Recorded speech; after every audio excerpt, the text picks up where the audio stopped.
What are you doing?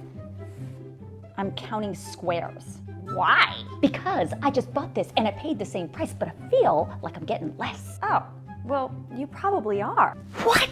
Yep, it's actually a thing called shrinkflation. And since we're talking about inflation today, if you don't know what I'm talking about, go watch this video I posted earlier. I thought today would be a good time to post my weekly subscriber selection bonus video. Shout out to my TikTok subscribers for voting on this topic for me to cover this week. You can become a subscriber during my next live event and you can vote too. Now back to shrinkflation. It is not your imagination. In most cases, you are getting less product for the same cost. It's just cleverly hidden with packaging. I'm going to give you some examples in a second. Economists and consumer advocates who follow this stuff say it happens when companies are looking to offset labor and material costs without scaring customers away by raising prices. They say shrinkflation is really prevalent when inflation is high or during economic downturns. Now, let me show you what I'm talking about. Gatorade is a good example. The company started phasing out 32-ounce bottles to be replaced with 28-ounce bottles. PepsiCo, which owns Gatorade, admitted to the downsides but said this change had nothing to do with the current economic climate. The change had been in the works for years. P.S. That smaller bottle is still the same price. But that is not all. Oh, no, my friends.